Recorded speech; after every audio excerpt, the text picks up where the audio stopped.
Castro. I run Legalized El Paso, and Legalized El Paso is a community organization. We're not a non-profit because we don't really, make money or anything like that. We're just more of that outlet, that news media that's going to put the information out there right in your face, basically. We work really closely with El Paso Normal. El Paso Normal is a non-profit, so we work hand in hand with them. We handle city law, basically. State law is a little different, but here in El Paso, we handle city law. So we talk to our city council representatives, we call our state representatives, and we handle local law. So basically trying to decriminalize cannabis at a local level. Not legalize it, because that's a state thing, but decriminalizing it, that's something that the city can do. So that's what we're out here fighting for. That's what the march is about. That's what the protest is about. New Mexico just went legal about 45 days ago, April 1st. And I know I've been to New Mexico pretty much every single day, whether it's to shop or to work in the cannabis industry. And I live in El Paso, Texas. And that's the reality for a lot of people right now, right? And there's a lot more people coming into that. There's gonna be people looking for jobs, going and buying their medicine, and they can't get in trouble for it is the thing, right? If people are making a paycheck right next door, there's no reason why anyone's put in jail or given a citation for it. So yeah.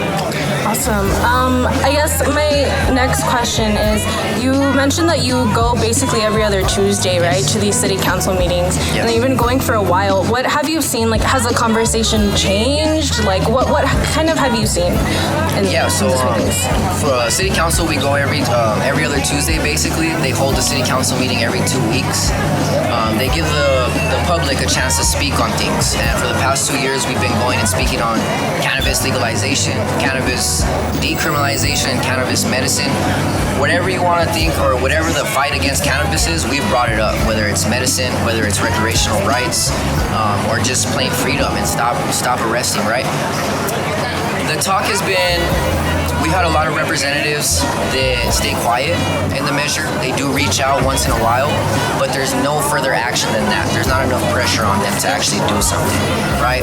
But this year is very unique this year, right? Because of New Mexico going recreational, that puts pressure on the city council representatives. And us as people, us as citizens of El Paso, we have to put more pressure on them so they can act. Because if they don't do something, they're just gonna sit and wait until Texas does something. And we can't wait for that, right? There's people sitting in jail right now. There's people being cited, right? Because it's not just the flower, it's concentrate, it's edibles, and those hold felony possession charges. So you will end up in jail for that, right? So yeah. Does that answer your question? Yes, definitely. Thank you so much. And I guess the last thing, what's next? Really, what are y'all planning? Is it a fun event, like another march? What are y'all up to? Definitely. So the next thing we're trying to do is what Austin did. Our state capital, they recently decriminalized and got a petition together. They gathered signatures. I think they gathered like over 33,000 signatures. Now we are trying to do that in El Paso, but what we're trying to do first is actually getting the city council to bring up an agenda item, basically to put decriminalization on an agenda instead of the people having to bring it up, because we'd have to do a lot of legwork, which is nothing wrong with that, right?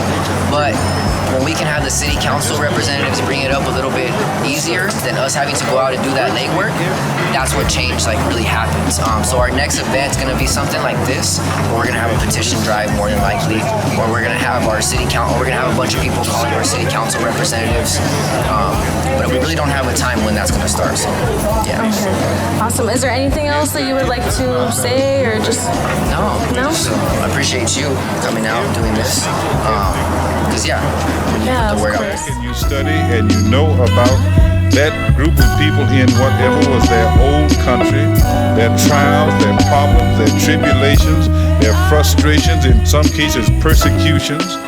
If you know about the hope, the beacon that America represented, about the time they came to the immigrant generation, and then the generation that got here and assimilated, that what you deal with every ethnic group on the face of this country is a thrilling, stirring human drama in this nation of immigrants, in which black people happen to be the only unwilling immigrants.